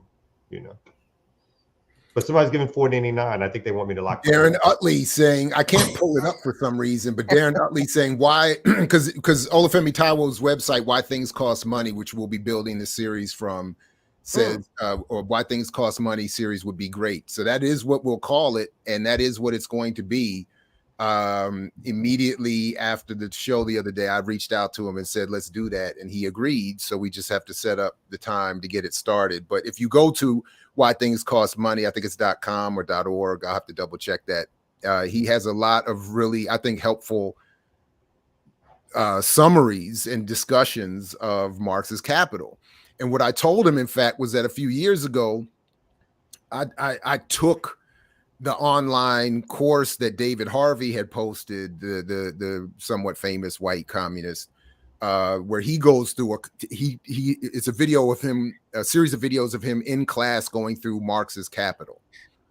And I thought it was great and very helpful, but it's limited, give it, so I look forward to what Taiwo does with that. And it would be, so I have a long, attempt at myself at locking years ago, and it was a pun intended mixed bag, and But and then I saw. Look what you all did. You all, my man Bashi Rose. I believe this is Bashi Rose's father, Connell Rose, is in the chat with the jokes. Where's Bashi? Is Bashi in here? Where's Bashi? Bashi's not, but this is, I believe, Mr. Connell Rose, Bashi's father, who's got jokes. Mr. Rose. I used to I like that. I marry who I like. He got jokes. You've already started the nonsense, but I'm gonna enjoy it, because it's not gonna be me. You're not gonna see me. I used to objectify Bashi all the time in the office. I really like Bashi. Told Bashi and said hello. Bashi is one of the coolest brothers I've ever met. One of my favorite people to ever work with. He's quite brilliant and talented. And fine as wine. Fine as wine. Fine as wine, 6'6" and chocolate, my favorite. I need 6 of them delivered to my door, please. Yes. Fine as wine. Ooh, I love a tall chocolate man. Good God. There you go, Bosh. You heard it here. You heard it here, not first, because you won't be the first that he's heard that from. But Bosh, you heard it here. I used to tell Bashi all the time. Bashi has a whole partner. I wouldn't, flirt with him, try to get with him, but I would tell him he was fine. Like, dog, you looking good today, baby. Sorry, you gotta tell the men's when they looking good, man. Hey, you looking good today, baby. Turn around. Let me see them jeans. Oh, damn. I'm sorry. I love objectifying men just because I know it does not put a dent in the patriarchy, right? The patriarchy is not diminished at all when I objectify the men folks. And men folks feel all uncomfortable because they're not used to being openly objectified like that. Good. Feel uncomfortable. You need to feel that discomfort every now and again for somebody critiquing your looks, for good or for bad. Because you know, we should just not be the ones receiving that. All of us should receive that. All or none of us should receive it. So anyway, Bashi, just to answer the question, is a good brother who from Baltimore does a lot of good work in the arts community. He's a musician. You should definitely check out our interview on our Mix What I Like from a couple months ago. You should check out the video he did that we worked on together, George Jackson, a video mixtape, and much other of his work. I mean, he's a drummer. He's a videographer, actor. And Kim is letting you know he's fine. Fine. You know? Fine. You know, Fine. and I got no problem. Good looking brother. I have no problem agreeing with that. Like, he's a good looking dude, you know, and it was, and I didn't mind, you know, improvement by proxy. Sorry. I don't have a problem with that at all. You know, I'd be hanging out. I'm like, you know what I'm saying? Oh, I get it. So it's the fine dude collective. So when you with Bosch, you like, oh, okay, I know I'm rolling with the fine dude. I mean, I'm saying, like, I never looked at it the other way. Like, some people are like, I don't want to roll with people who are that much better looking than me because it makes me look worse. But I've always felt like I shine if you shine. I've always felt like if you think he's fine, then somebody going to like me too. Yeah. So that's well, and like, you know, he can't handle all the 12 women that are gathered around him. So if they're going to stay for the rest of the conversation, they got to talk to you. Exactly. And I'm quick to be like, yeah, Bashi's my man. What you want to know? I mean, I only know about that from the Bashi point of view. I don't know about the other hanger. You know, hey, of course, Kamal. And sometimes I'm the Bashi, and sometimes I'm the Jared. You know what I'm saying? It's all good. Yeah, I personally ugly up my male friendship crew just for that, just to make sure, you know what I'm saying? No, I made sure before I joined the platform, I was obviously the best looking dude. So I was like, I was like, I'll do it. Oh, blacka.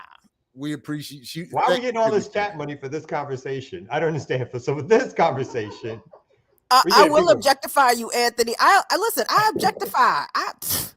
Listen, I got to give it back. I got to give a little something back to the men, all that they have given to me. I need to redistribute some of that back to them. Thank you so much, Anthony D, for your super chat. Who else has ran us some bucks? Sugar Shan.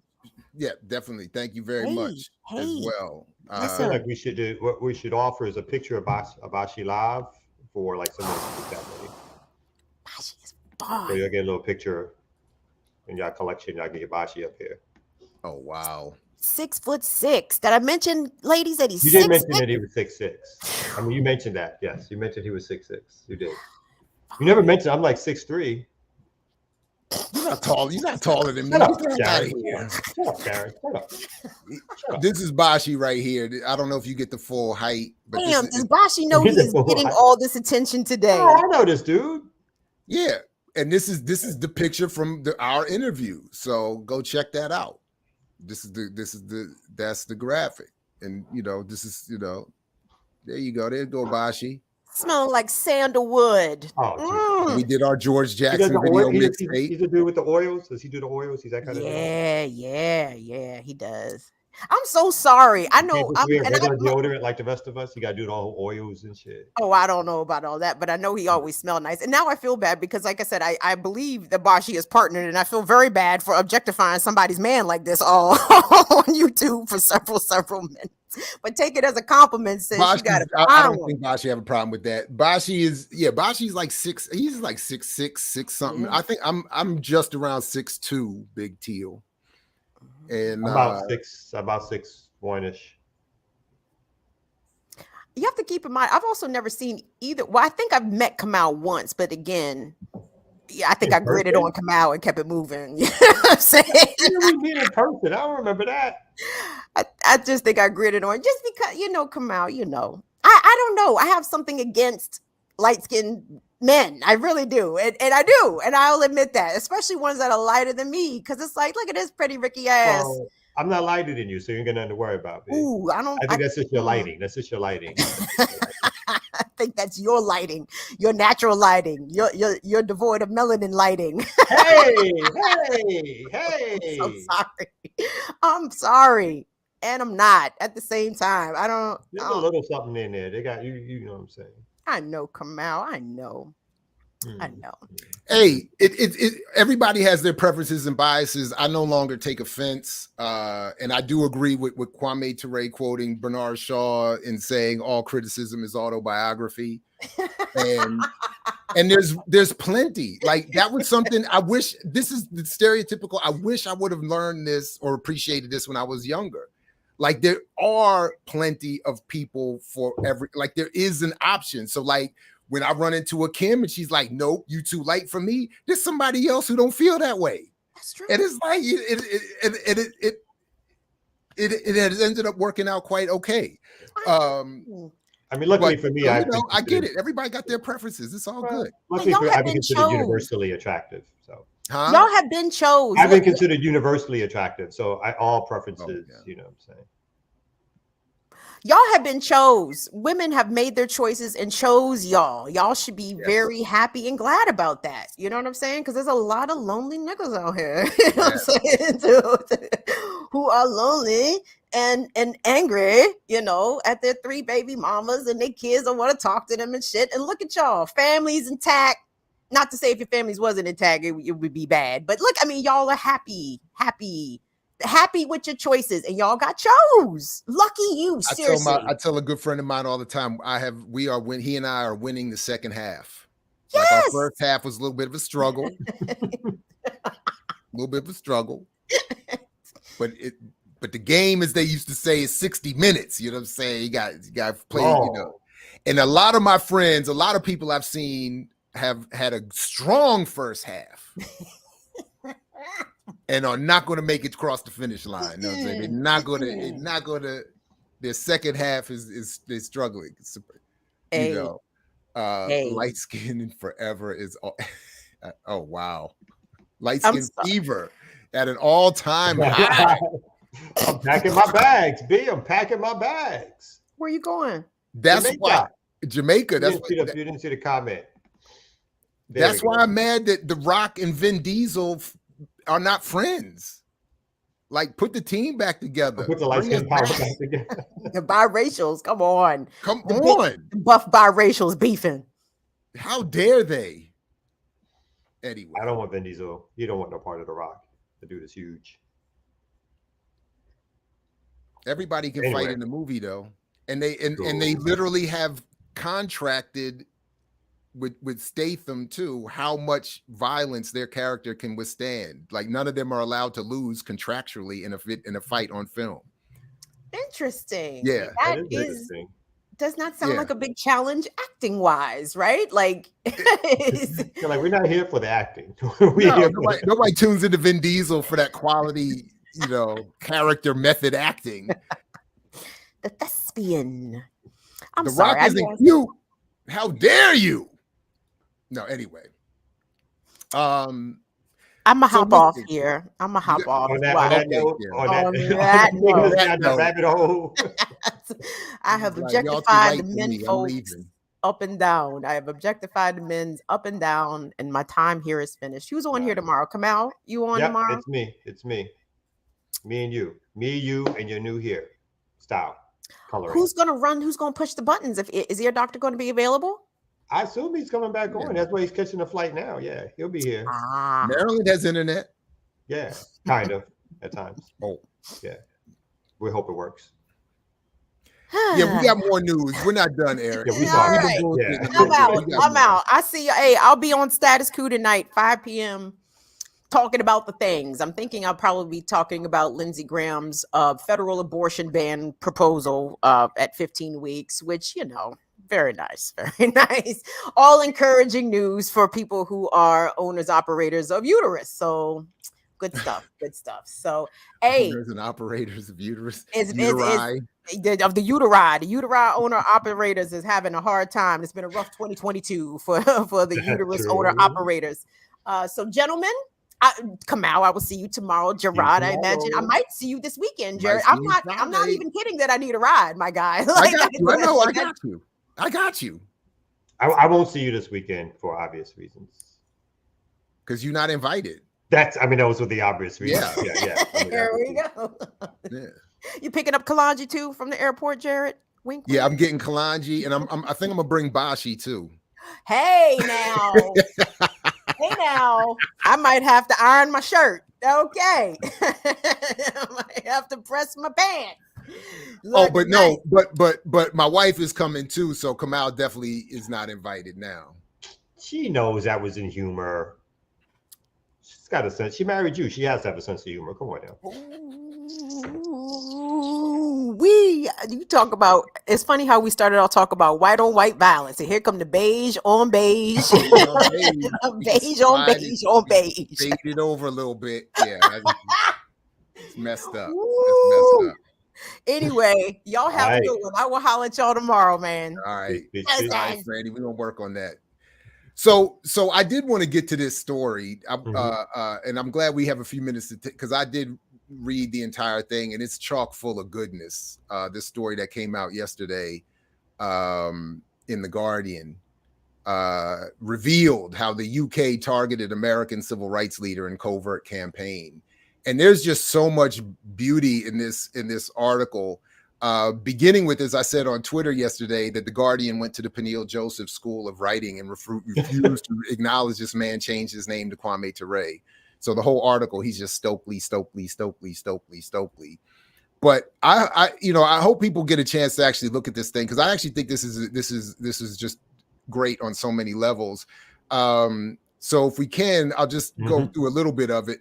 The British government targeted the American civil rights leader Stokely Carmichael and sought to weaken the Black Power movement with covert disinformation campaigns, recently declassified documents have revealed. The effort was the work of a secret unit known as the Information Research Department, based in London, part of the Foreign Office, which created and distributed literature from fake sources as part of a broader effort to destabilize Cold War enemies. By the way, I think this is really good for today's world too. Like, I think there's a lot of relevant discussion here.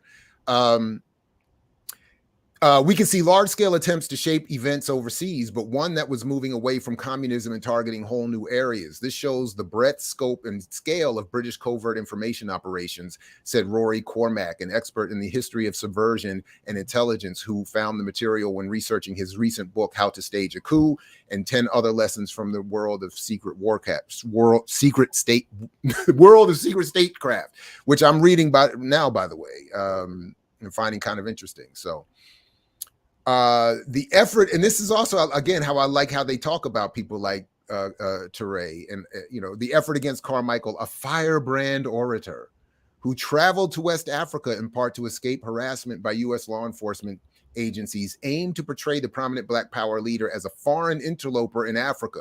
So again, the beauty of this, right? It's the UK intelligence with help of the CIA are trying to paint Kwame Ture as a foreign interloper in Africa. Not them, right? Not them. They should be there. It's of course as natural as anything for them to be there and taking the resources. I guess it's a similar playbook. I was looking at something earlier. I'm gonna let you finish, but they were talking about the Middle East and talking about Iran as an interloper in other nations' affairs, and it's like.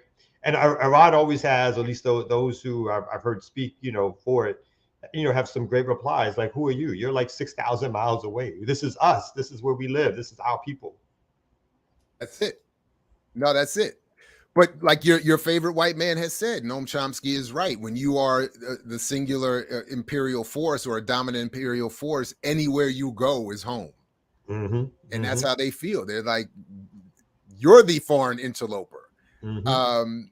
Based mainly in Guinea from July 1969, the 28-year-old activist had become a vocal advocate of socialist Pan-Africanist ideologies, which worried British officials. So sort of contradict my point about Peniel Joseph, I mean, they at least reference his politics, which I think is somewhat notable. Anyway, the documents show that the IRD created a fake West African organization called the Black Power Africa's Heritage Group, which produced a pamphlet calling Carmichael an unbidden prophet from America who had no place on the continent, printing pamphlets that said enough is enough, why Stokely must go. So again, for today's purposes, I think it's important to recognize that they have no problem creating fake groups, maybe some of which have hashtags that become popularized, that seek to create disunity among Africans and promote, Africans don't like Africans. And I do want to say very quickly, and I wonder if Dr. Todd Stephen Burrows will remember this, because he was on the bus with me. We were in Zimbabwe in 2000. And there was a preacher who claimed to work with Dr. King in the 60s from Chicago, who gave this big speech on the bus about how Kwame Ture was a punk and had run and hidden in Africa while the struggle heated up back home. And I challenged him on the bus as a young man, not, but I did raise up and say, I don't think that's the best way, most accurate and fair description. And then to read this, I'm wondering, was our own dear preacher, bus riding preacher, a victim of this very propaganda here, created by UK intelligence to promote this idea that Stokely was an outside interloper? And again, the propaganda that makes people natural, like what's used to a natural, but makes people feel as if they are on the right side of history compared to others. That propaganda is so strong where it doesn't have to take a direct paycheck, right? It doesn't have to take getting you a job. You learn it, you interpret it, you become it, and then you espouse it, whether you realize it or not.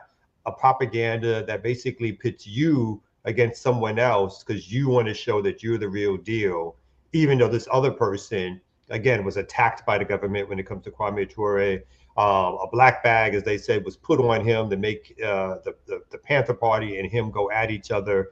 Lives had already been lost, and it made sense for him to be like, okay, this is out, and I have other political objectives also, and maybe this is a good time to explore those and make those happen. I thought the other interesting thing that you highlighted, if you go back up to where you said when they named off his ideology of being socialist, Pan-Africanist, which worried British officials. That's probably the most honest thing that they kind of said so far in the article, because yes, it is the opposite. It is the antagonist to capitalist white supremacist ideology, is to develop something socialist, Pan-Africanist, revolutionary nationalist in thinking that challenges the dictates of the larger capitalist world scheme. And yes, that would worry them. And so, again, what else would we expect from the British but to do this? And they hide their tracks. And when this information comes out, in this case, 40, 50 years past when it first started, it gets to be looked at this historical perspective, as opposed to what you're saying about like this stuff still happens today. You may not see it, you may not get it.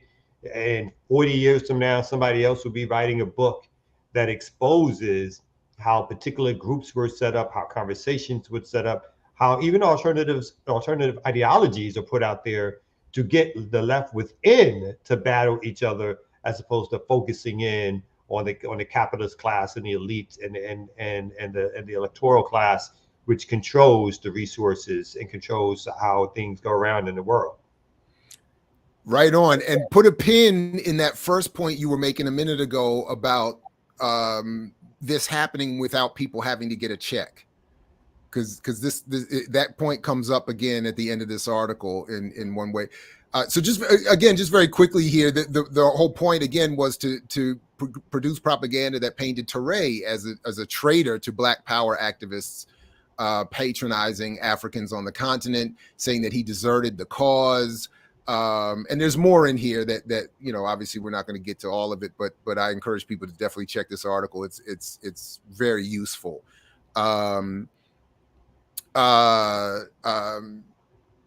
learned of a Black Power. This was, I also thought, very interesting in terms of tactics, in terms of what I think we could see happening in ways, or could suspect are happening in ways today. When they heard about a Black Power conference taking place in February of '69, rather than ban the event, or they just simply attempted to discredit it. And they did so by attempting to get information on Black Power leaders and any evidence of Soviet, Cuban, or Guyanese links to the movement. And this was only available from U.S. intelligence services that had begun investigating links between Black radicalism in the Caribbean and advocates of Black Power in the U.S. from around 1968. So again, we don't just putting it out there that there is a definite benefit and bias from the perspective of empire to create disunity and encourage Black people here to not see themselves connected to Africans in the Caribbean or on the continent, and vice versa. And we have yet more information and evidence suggesting that this goes well back, 40, 50 years now. And with conscious efforts that are now at least documented conscious efforts going back 50 years from both intelligence agencies in the US and UK. Quick shout out to Keto Swan, and I encourage people to go check out our interviews and his work on the struggle coming out of Bermuda and the Pan-Africanism that is very relevant and related to this story as being a target for suppression by empire. This is another fake group that they created in '69, the Organization of African Students for African Power, proclaiming themselves to be left and anti-imperialist. The article goes on to talk about the CIA built extensive networks across sub-Saharan Africa and used cultural ambassadors such as Louis Armstrong as a Trojan horse for intelligence gathering. Same thing that again, a lot of parallels. Hillary Clinton admitted to doing the same thing with hip hop.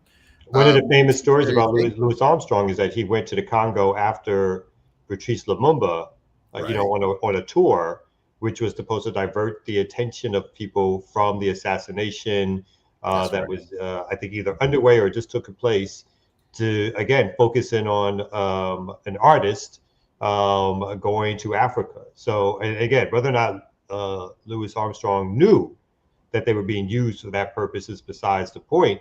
It talks about basically what we're talking about is the tentacles of the CIA and other agencies, white supremacist agencies, to again create a narrative and put forth a narrative which serves their purpose, which gets us off track in terms of the work that we have to do. They are again, it's just the whole amount of things that they have at their disposal to do this are always things that conflict is real sometimes, but we always got to look at like what's the end benefit of some of these conflicts that we are either engaging in or others are engaging in for us. Right on.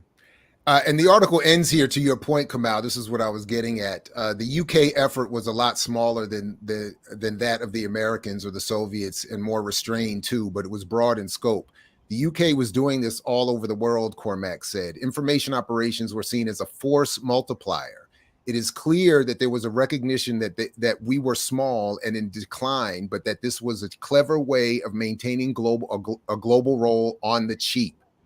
So to your point about not needing to pay people, you can simply position favorable assets, again, whether they are aware of themselves being such or not. You can promote certain ideas, you can create fake organizations. All of this is very inexpensive and doesn't require some overt payment to a bunch of undercover agents and all this other stuff that might require training and resources so anyway, I saw it raised in the chat again. What was this article? This is it, revealed how UK targeted American civil rights leader in covert campaign. I might even take exception to calling Touré a civil rights leader. I mean, he was a revolutionary, but whatever. But a lot of, I think, interesting and important information, and again, stuff that I think is applicable to today. I think even when we think about again the recent warrants for Yeshitele, the fact that again either these days again part of the strategy is to potentially ignore you or to use you for their own purposes. So that strategic idea that they still use today of having us as radicals being close to their official enemies, which is supposed to somehow demonize us amongst our own, right? The use of, for the most part, not exclusively, but for the most part, of the Baptist preacher to be the calming, sort of moderating influence is still the strategy that's used today. In fact, before they issued those warrants or executed those warrants on Impedum in Florida, they had a conversation with the so-called local community leaders, which included so-called civil rights leaders, elected officials, and preachers, to alert them that this was happening so that they can say to them, like, look, we want you to know that we're not targeting the Black community.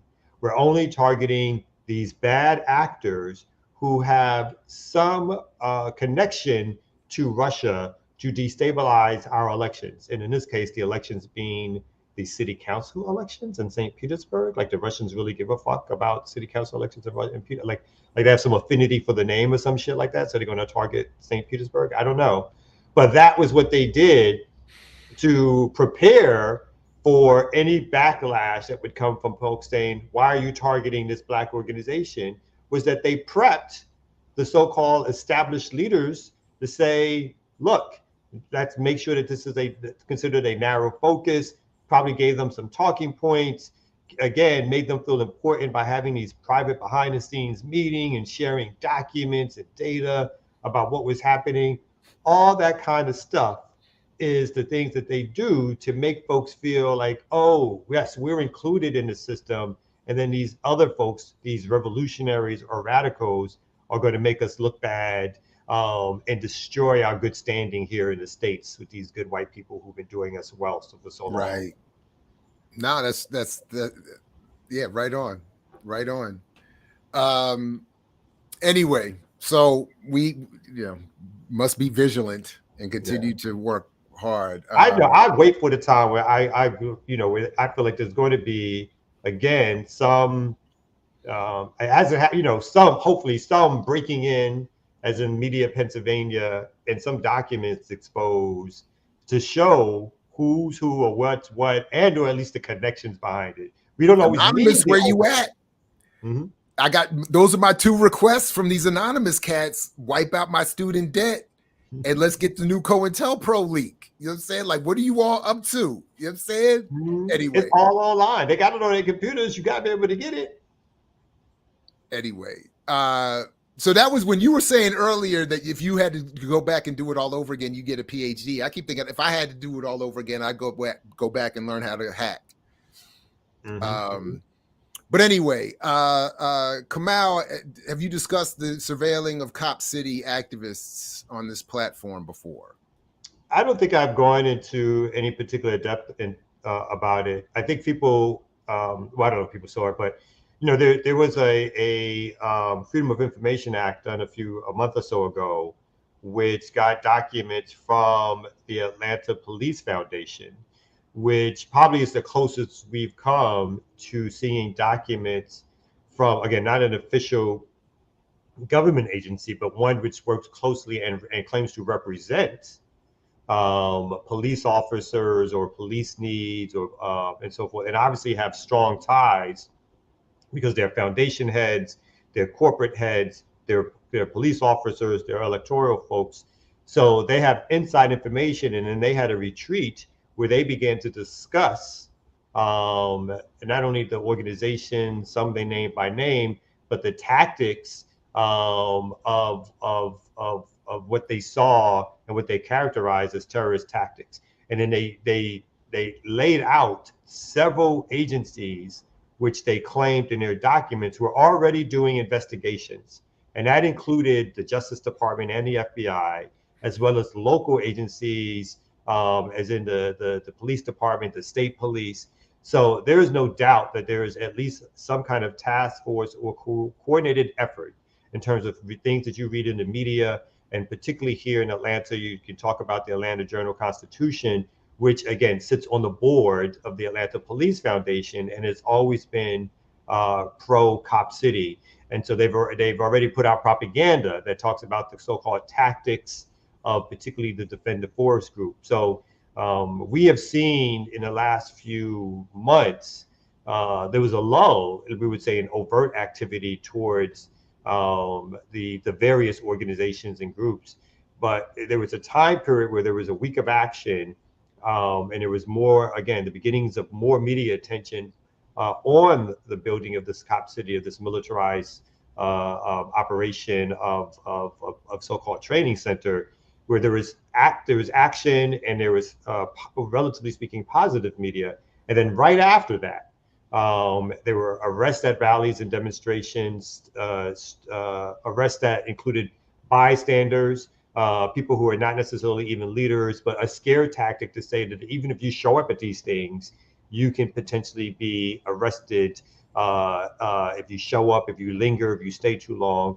And then negative media, which again was highlighting what they called the tactics of the forest defenders and more police action. So all set up like in their ducks in a row to justify them going into the forest, them making mass arrests, and them speeding up their own timeline in terms of trying to get this built. So that's all fitting in there. And I would say lastly, even in terms of some of the disruptions within the Stop Cop City movement, I'm not claiming that there are, that we've found some quote unquote any overt agents or anything like that.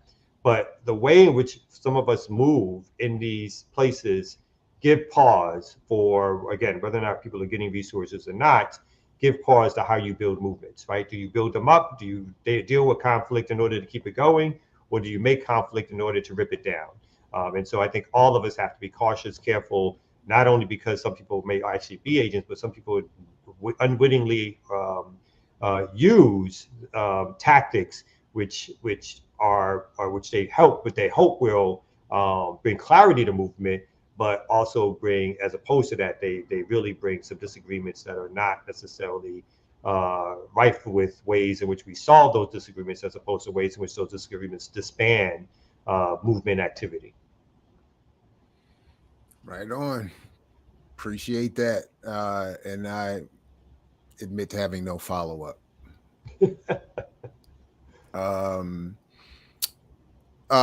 We do have the good news, though. Just real quick, I thought we could, if in the few minutes we have left here, let me just share this little bit of good news, because this is just really important stuff, especially on the heels of Kamal talking about activism and surveillance, etc. It's important that we get a little bit of good news. And I know a lot of you were worried about Elon Musk and is he going to be able to get his company, and you're worried about the condition of Twitter. And so yeah, Iapo, this is your good news. Twitter shareholders vote to approve Elon Musk's bid to buy the company. So as I keep hearing from all of Elon Musk's fans, this is what free speech is going to look like. This is what opening up free communicative networks looks like. This is all going to be to the benefit of an unbiased platform. This is so, what better way to walked away from the deal? I thought he walked away because whatever his reasons were in terms of information being handed over. So I think this is really being set up, it sounds like, for a lawsuit against Elon Musk. Yeah. I thought that's where they were headed too, but it says here Twitter shareholders voted Tuesday to approve Elon Musk's $44 billion bid to buy the company and take it private. The vote comes as Musk is seeking to back out of the deal, leading to Twitter suing him for allegedly breaking the agreement. So you are right on point. Shareholders voted Tuesday to approve. The vote comes as Musk seeks to scrap the deal, casting doubt on Twitter's self-reported percentage of fake accounts and alleging the company was not forthcoming as it should have been with its explanation of the calculation. So okay, I guess that was it. So the clearance for him to buy it by the stakeholders is what ultimately clears Twitter to sue him for backing out of the deal. So yeah. Oh well, I thought we were about to get a free No. Damn. I mean, the South African, though, the Africana is, I mean, obviously this dude, well, the whole platform, I would put it like this. There's good things about a platform like a Twitter, again, social media in general, which allows us to extend and expand the base of who we get to speak to. But obviously their objective is only resources, it's only money. And I think the Africana looked at the bottom line and said Twitter doesn't make enough money or won't make enough money, even with any supposed changes. And I must have lost my mind to suggest that I was going to buy this shit in the first place. But let me just pump and dump maybe, because he had a whole bunch of stock in it and pumped it up and probably dumped it, which I'm sure, if that is the case, will come out in a potential lawsuit. So I just think I think the Africana is doing what he's done in the past, which is making sure that his investments make him some money, and then he'll back out. And whatever money he may put some aside to defend the lawsuit. But Twitter is only interested in terms of their own algorithms, is the conversations which just keep people on. And so that's celebrity news. They don't mind the politics as long as it doesn't get too dangerous for them, or there's not some counter propaganda that makes them look bad. But it's all about can we get that celebrity news rolling so we can make that money. I did start to read a couple things that were trying to explain that Musk was really trying to, it's like it's some complicated play involving freeing up stock elsewhere in his portfolio by claiming he's buying But then as I started looking at it, I was like, this is too confusing. And plus, I don't like the idea of spending this much time on Elon Musk. He's probably up to something, and but like all good colonizers, they know how to bring the freedom. You know what I'm saying? So, that's I'm sure that's right around the corner. All right, so look, in the last couple of minutes, come out. What we got to look for tomorrow? More remix tomorrow morning. Anything else you want to give us a heads up about before? Well, we got more remix. I still we're trying to see this. A lot of stuff brewing in Haiti. Trying to see if we can get one of our comrades to come on either tomorrow, or I might ask obviously, if you have time on your show, Mabera Prosper, to come on. There are demonstrations taking place every day now. They're widespread. It's a conglomerate of different organizations and individuals and workers, and action being taken. And some say this is again somewhat different than sort of a centralized movement, but yet it is having huge impacts on what's happening on the island. It's right now, there's not a lot of media attention again on what's happening, but there are rallies and demos that are, literally in the thousands, if not hundreds of thousands. And when you have a rally in a place like Haiti, which, if I'm not mistaken, is no more than 5 to 7 million people, if you have a rally of 30 to 50,000, you're talking about a significant amount of the population. And when you talk about rallies, some of which we've seen that look to be over 100,000, you're talking literally about 3 to 5% of the entire population of the country. And so these demonstrations now are reaching a certain crescendo. And if we don't get that person on this week, then we definitely should bring it up or talk about it in the news tomorrow. I still have a story that Ricky gave me that we should talk about an assassination attempt that we need to get to. And then I want to also bring back and talk more about the sister who is serving a 4-year sentence, Brittany Martin, a 4-year sentence in South Carolina for only yelling or chanting at a cop. So this is I'm terming her as a political prisoner. I think she meets any definition of someone who's a political prisoner, particularly in modern times. Someone who, because of their speech, was targeted by the state, targeted for arrest, targeted for conviction, and targeted in terms of their sentencing. There's nothing. I mean, I know the lawyers are working on a reduced sentence right now, or trying to put pressure to have a change in the sentence and doing some appeal work, and they might work something out with the judge. But there's nothing about this case that even suggests that any charges in the first place should have been brought, that any conviction by a jury should have been had, and that a sentencing of the nature that was handed down should have been. So she obviously at some point was to be made an example of, So in my book, she is a political prisoner until she is free. And it is somebody that we should talk about, deal with, and try to support. If there's any campaign work happening on her behalf, we should try to get some folks up in here to talk about it and to lay out what they hope is going to be the future of getting the sister free. Hey, right on. Hey, Friday, we got 2 Black coming on to talk about his new Black Agenda Report piece on laundering Black rage. But I'm sure we can make room if necessary, and I'm sure he won't mind. And on Monday, the only thing on my show tentatively scheduled is to pay tribute to Kwame Nkrumah's birthday. So again, whether the AAPRP is involved or not, I'm sure we can make time if necessary for any of these discussions. Should more time be needed beyond the remix or scheduling we require, that's all good. Just let me know. Definitely. And before we go, I know we're about to be out.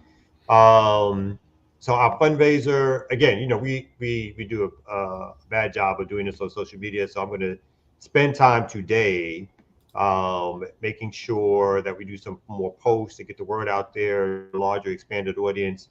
In all seriousness, I thank everybody who's given us resources, both here on live chat, through Patreon and so forth.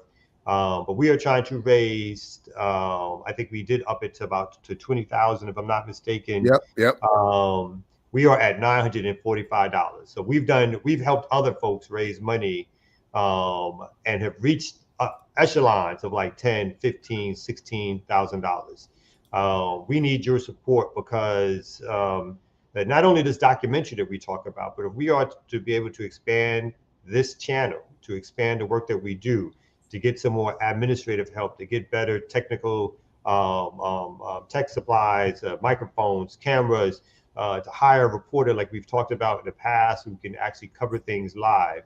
We definitely need your support. We laid out some real resources to help make a documentary happen, which is hopefully going to come some point in the middle of next year on Afro-Cubans, on the interaction of Afro-Cubans and American activists and Afro-Cubans and how they work with the Cuban government, the revolutionary government, to fight for rights, how they actually participate in real direct democracy in their community and getting resources distributed and so forth.